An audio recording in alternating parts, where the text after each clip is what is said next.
everyone of Vlogmas. I'm Sbahle Mkhize and this is my channel. If you guys are watching this, you might already know that today is my birthday. This video is going to be uploaded on the 21st, but I'm shooting it on the 20th. So happy birthday to me!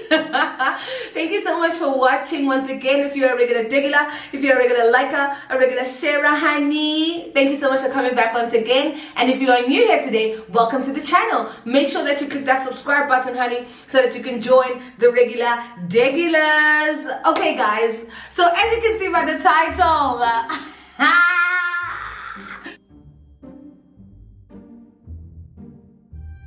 no! I can't believe I'm telling this story. I can't believe it, but it's happening. It's happening. I'm doing my first ever mukbang, okay? And this it's not my first ever. I've done a mukbang before with my friend Natalie. If you haven't checked it out, I'll link it in this video below. But this is a mukbang where I'm also going to be doing a story time. Okay, so disclaimer. First up, okay, well, let's do the food. What I'm having here today. Okay, I've got my Chinese, they're just called baked cakes, okay? But it's really just like a pastry. I feel like it's a puff pastry. It's a very light pastry, and this is like Chinese barbecue slash oven baked stuff, or roasted or grilled. So this stuff is very popular, like especially people who go out at night. They like to have this when you come home. You order it, it's 24 hours, and I enjoy it because it's very quick and it comes to your door warm and it's just tasty. It reminds me so much of Ibrai. So I thought, let me do that as my first Chinese mukbang. So here I've got some roasted potatoes or grilled potatoes, grilled chicken wings, and some grilled chili mushrooms. This is my fave, okay? And I've got some Coke to take it all down. Okay, so guys, as you can see by the title, I'm going to be talking to you guys about that time in 2017 when your girl is dating a guy for 3 months, okay? And I didn't have his number. And I didn't have his number. I didn't have his information in terms of like how to get a hold of him, but I dated him for 3 months. Okay, so let me explain. Okay, first let's do some bites in our food. Okay, so let's start with the grilled mushroom. This is gonna be so tough for me, guys, because I've got braces and stuff gets stuck in my teeth all the time, but I put you guys far away so that you're not too up close. Okay.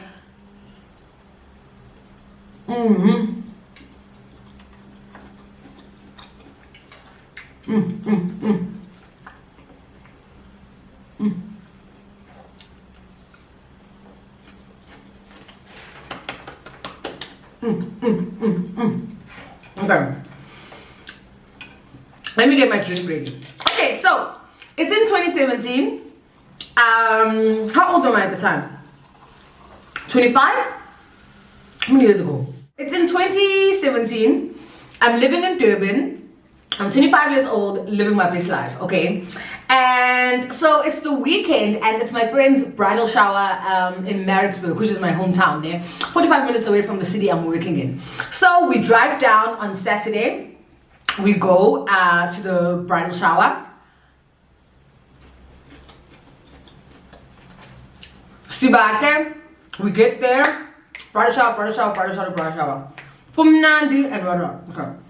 So then, it's obviously Saturday night, very late, so we decide, okay, maybe let's not drive back, okay? But where are we gonna sleep? I could go home, obviously, but hey, some of the money, my girls, and we like, you know, admin. So we're like, okay, we'll book or something. And then we go to Cubana, hang out at Cubana, and then one of our girlfriends sees someone that she knows, né?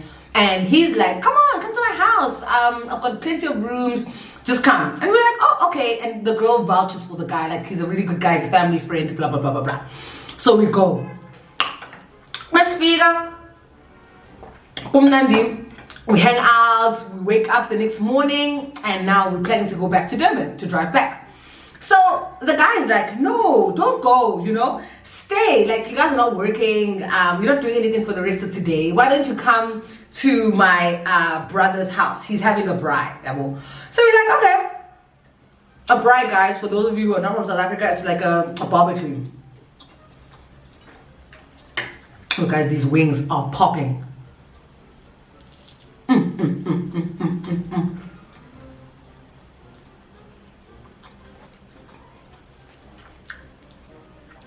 Oh my gosh, so delicious. This is so tough. How do people eat and tell a story at the same time? Anyway, I'm gonna try to keep on track. Okay.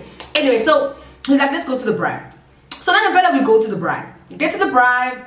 Okay, so I'm on all my friends, most of my friends drive. So at that time I wasn't driving, and in terms of I didn't have a car, but I could drive. So my friends like to designate me as a designated driver because one, I'm a good driver, two, they just are lazy drivers. So I was driving my friend's car. And he convo siyahamba to the brother's house. Fine. Beep beep beep, figures ngene. So I parked the car, yeah? I parked the car. I'm driving. So I park the car and I do a jab. Make it a jab.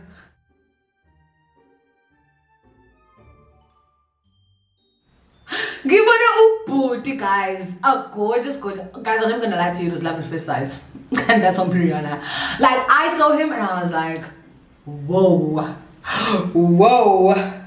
Whoa. I melted. Basically. Nangempela again. We lock eyes. And I immediately like want to know who he is, you know? Excuse me. I immediately like want to know who he is and stuff, but I also want to play cool, yeah, well, I don't want to be too forward. So at the time, like I said to you guys before in that other video, I spoke about being single and being someone who could never stay single for a long time. I'd just broken up with someone at that point. I remember it was like 2 weeks. And I was already on the prowl, like looking, kind of, you know, jump into another relationship. Obviously, now I know why I used to do that. But then I didn't know that. And one thing about this channel, honey, we will reflect and we will share in stories and place or times in our lives where we did things that we aren't, you know, proud of, but it aims to help someone who is obviously in the same age group or whatever, just to help someone to not make the same mistakes that I made. I will definitely always make sure I do that, but I always want to make sure that I heal from that first before I share a story. So anyway, so I'm looking at him and he's looking at me, and we vibe. Well, eye to eye, eye contact. What are we gonna call him? Let's call him. What are we gonna call him? Okay, let's call him Chris. I don't know why, but let's call him Chris. Okay, oh Chris, because Sinotavo now it's no Chris. Okay, oh Chris, Simbugani. I'm like, Chris, you are fine. Anyway, so we get out the car. Oh, Chris is very polite. He says hello to all of us and a bunch of girls and him and our friend, our new friend Pelamanch, because now he's a friend. We slept over at his house. All of us did. So now we like, hi Mungani, introduce Mungani. I say that first. Oh my gosh, I was so forward. And I was like, who's your friend? Tell us who's your friend. And so he introduces us. And we immediately hit it off with Chris. We have a conversation. We, you know, isolate ourselves from the group because it was someone's home and there were other people there. But, you know, we isolate ourselves and we talk about just each other. We ask each other questions. What do you do? Where are you from? Blah, blah, blah. And we end up kissing.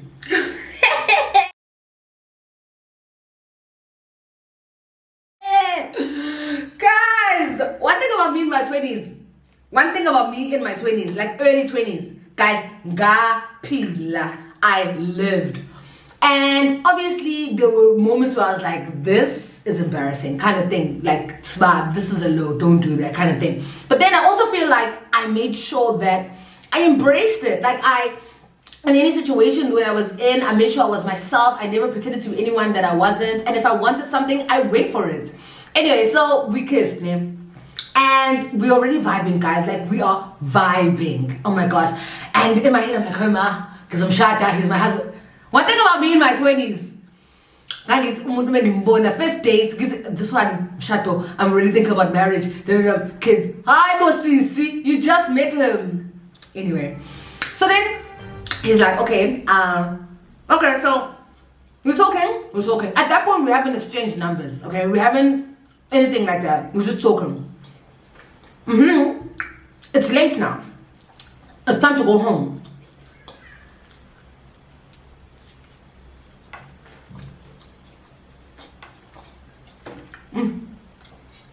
The wings, guys, the wings. It's time to go home. So I'm like, okay. My friend Nangiti, we were driving together. Her man comes, and her man is like, no, he'll drive. Like he comes with a friend, so he gets dropped off and the friend leaves, and so he says he'll drive her car back to Durban with her and me, And so he walks up to us in the midst of all of that. He's like, no, I'll take you home. And I'm like, excuse me?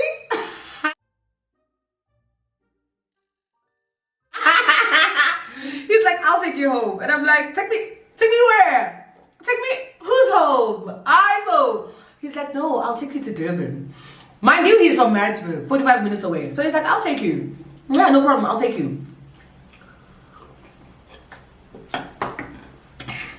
So I'm like, okay, Chris, sure, kind of thing. And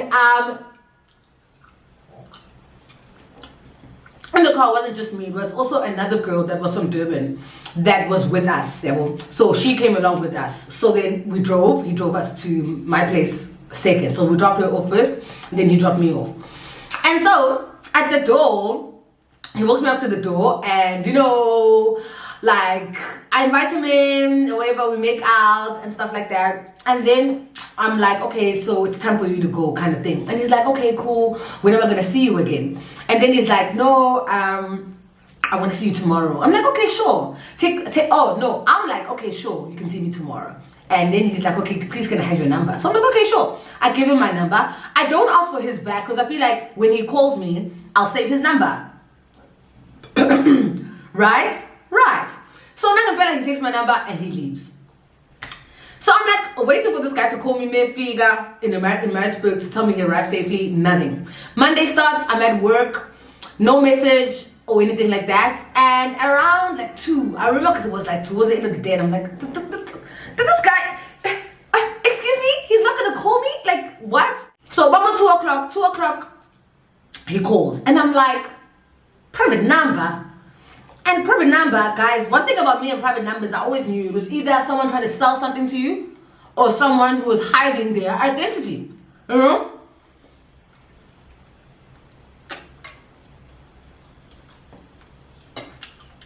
Someone trying to hide their identity. So I was like, okay, so I answered him like, hello. And then he's like, hey, it's me. I'm like, who's me? He's like, it's me, Chris. And I'm like, oh, hey, Chris. And stuff. Oh, guys, it's like a pie. But it's so good when it's warm. It's cold now.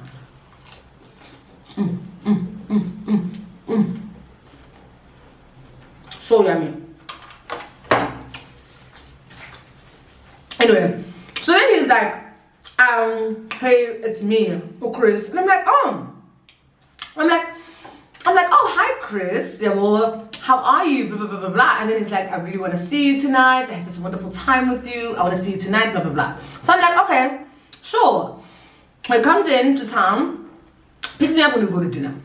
Guys, the first, 4 dates were amazing. I was so, in the cloud and on cloud 9 that literally I don't even remember most of our conversations. In terms of, I don't remember. It was just so, it was out of this world. I can't even describe it to you guys, but it was just awesome. And I remember in those 4 5 days, because he would come every second day. I don't remember ever asking him for his number or anything like that, but I knew that God is cat, he would call me 2, 3 o'clock, he'd call every single day without a fail. So it never dawned on me. It's I can't explain it, and that's probably one of the things that I always say is something that I think manifested as something that manifested from some of my childhood trauma of being needed, that feeling of being needed, being wanted, and knowing that someone wants me, and that manifested as literally taking the bare minimum. And if someone showed any sort of love or affection towards me, I would grab onto it and take it, whatever it was, I'd take it. I wouldn't sass it out and be like, is this what I deserve, kind of thing. But anyway, so he would phone at a certain time every single day for a good week. And then after it died down, that cloud 9ness and all the wonderful stuff died down, I was like, actually, I'm a number of the mood kind of thing, because he would phone me only with private number. And then I was like, one of the days, I was like, okay, so he calls me. I'm like, okay, why do you keep calling me private number? What's going on? Why don't I have your number? And he's like, no, I'll explain to you when I see you. He does, no, I'll explain to you when I see you. It's complicated. So I'm like, it's complicated. Hi, man. Let's number yako kind of thing. No. So anyway, we go to the dates and I ask him, why don't I have your number? He always found a way, guys. Now that I think about it, he always found a way to change the topic or like buffer the situation so that we like don't talk about it, you know? And like that was like 2-3 weeks into it. Okay, so we see I'm playing young and I still don't have this guy's number. And I remember feeling so like, this is crazy, Sva. You can't even tell people about this. People are gonna laugh at you. Like, what the hell? You don't have the guy that you've been seeing for a good 3 weeks. You don't even have their number, yeah, boy. Anyway, so then 3rd week into it, I tell my very close friend, and I'm like, girl, this is what's happening. He's like, and then she's like, Lalela, it's an ultimatum. Be like, ultimatum. If you don't give me your number, it's done. I don't want to see you again. And I felt like she said out loud what I was feeling, kind of thing. Like that's how I was feeling. If I don't get your number, it's a wrap, yeah, bo. So Nangabella, I go to him. He comes to town and he like takes me out or whatever, and we go out. We also used to do like day trips. So it was a day trip. I remember we were like by the beach because they used to stay by the beach as well. And I was like, listen, this is unacceptable kind of thing. I can't get a hold of you. I want to be able to get a hold of you. Why can't I get a hold of you? What's going on? Do you have a girlfriend? No. Do you have a wife? No. Are you, do you have children? Yes. I'm like, okay. So at that point I was like, okay, he's being honest. That's good. So I'm like, why don't I have your number? Then he's like, it's really complicated. I really want to give you my number, but I can't give you my number. But if you need to get a hold of me. So this is where he got me. He was like, I have other means for you to get a hold of me. Email, 1. Here's my other friend. He can call, you can call him, he can call me, I can call you. I know. Guys, he had an answer for everything. He had an answer for everything. So, being the naive, dumb child I was at the time, I accepted it. And this is another thing, guys. Like, I take full responsibility of this time of my life where I was like, Sva, you messed up big time. You messed up big time. Anyway, so that was my life. I'd call him. I'd email him, be like, call me. I'm for net. I need this. Where are you? Like everything would be via email, and then he would call me. Guys. Anyway, so then that went on for 2 months, okay? And I definitely did not tell people that. Okay, sorry guys, my battery died, so I had to change. I hope the frame is still in the same place. Anyway, so then at that point, guys, it's 2 months, and I'm like, no ways, like this can't be it, yeah. Well, the last month, this is when I started getting like really like, you know, angry about it. Like the first 2 months was like, this is amazing. Like he'll find ways to dissolve the situation. You know, he was super like. Honestly, all that was like the major thing, like a red flag, okay? But otherwise, guys, there literally were no other red flags. He was the perfect gentleman, the perfect boyfriend, Jay, attentive, a wonderful person, kind person. But this number thing was a big problem, you know? And at some point I was like, I want to control the situation. I want to control when I get a hold of you, when someone like can speak to you, when can I phone you. And that's like a huge piece of the relationship, being able to communicate openly and being able to call you up whenever I need you. Yeah, well, or etc. etc. So then one day I'm like mad, I'm angry. I don't remember what was happening. We must have had a big fight, yeah, and so I was like, I'm done, yeah. And then he didn't believe me. He tried to come to my house, tried to talk to me, whatever. I'm like, I'm done. And I remember I ignored his private calls for like a week. And then he pushed up at my work and whatever. And then I took him back. I know. And then one day, there's a popular place in Durban, a whole road where there's restaurants and things like that. I'm sitting there with my colleagues. It's like a team building kind of thing, and we at this restaurant. And it's a Jeb. Is it not him sitting there with another woman? Guys, I could not believe it. And we made eye contact. Wangiziba ignored me like he didn't know me, Chris. And that's when I was like, oh, Ike. That's when I knew. I was like, Yazin, actually, I'm done here, you know? And he embarrassed me, number one, because there were people there that knew him. Number two, acted like he didn't know me completely. And that's when I was like, I'm done. I later found out that this guy was in a relationship with someone and it wasn't complicated, you know? But I think what was more like eye-opening for me and this whole experience now, years later, it was like, hi boss bab, actually, you compromised yourself. You settled for bare minimum. You literally like allowed that thing to happen in your life. You allowed it. You allowed that kind of energy. You allowed this person into your life and you gave them a huge part of your life. And so this has been something that I've been unpacking now, kabanga, but well, starting from when I started therapy last year. But like, it's something that was like triggering for me as well, because it was like, damn, am I so like the trauma that is linked with, you know, relationships and how I perceive love at that time and how I accept love. That was what I was willing to accept, and I didn't think I deserved better. And so when I look back, I'm laughing about it now, but I really think that was one of the like instances in my life where I'm like, actually, this is big, this is huge, this is some real trauma that you would accept something like this. That being single is worse than dealing with what you were dealing with at that time. And so now, obviously, years later, I've been able to unpack that. But I just like, one thing that I want someone to take away from this is like, do not settle for bare minimum. Do not settle for, you know, I'm gonna call you, don't call me. Hell no. Someone needs to be wanting you to get a hold of them, and you wanting them, and he wants to get a hold of you. Spending time together. A situation with both of you guys are on the same page. Feeling like you are being controlled in the situation and controlled about time and when to spend time with the person.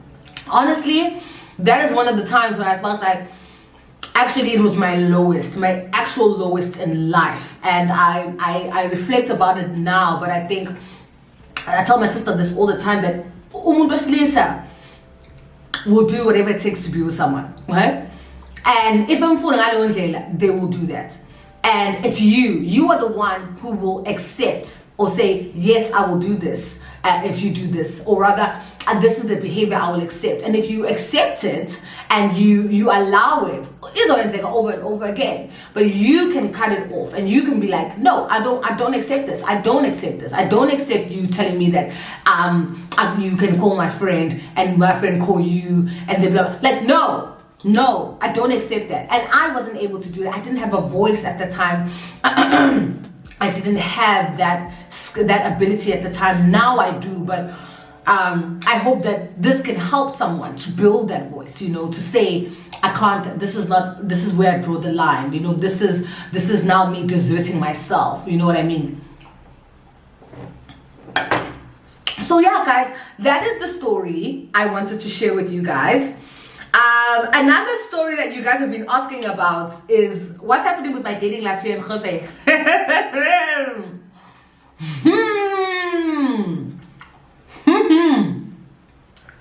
Actually, guys, the person I was talking about, which I met, it didn't turn out the way I would have liked. But it's okay. We live and we learn. We went on a few dates. It was nice. And yeah, I just didn't feel like it was what I was looking for. And so I let it go. So nothing like toxic or anything like that, or nothing like hard feelings towards him. It was just like, it's not gonna work kind of thing. And since then I haven't been on any dates or anything like that. But I feel like I'm gonna bring in 29 with some single energy. We've done well this year, honeys. We've done so well. We've been aware, we've been tuning into what Sma's feeling in terms of how I feel in a relationship, or how I feel about about someone. I've been tuning into just realizing that how productive I've been in this season, even though I'm not with anyone at the moment, but I've been super productive in everything else. And I feel like that should be celebrated. That if fine, an equal relationship or romantic relationship in my life right now, but other aspects of my life are really going well. So I'm going to celebrate that and focus on that, and not dwell on the fact that I don't have love at the moment, you know, or yet. I feel like I said, I've given my singleness to God, and it will work out. I trust him that he will do it when the time is right. So yeah, guys, I hope you guys enjoyed this story time and mukbang. I hope I'll do more of these. I'm gonna watch it back, obviously, and see how I feel about it. But this food was so amazing. I didn't finish. I'll probably finish it off camera. I'm gonna warm up this bread. But anyway, thank you so much for watching. I hope you enjoyed it. I will see you tomorrow for day 22 of Vlogmas. Mwah.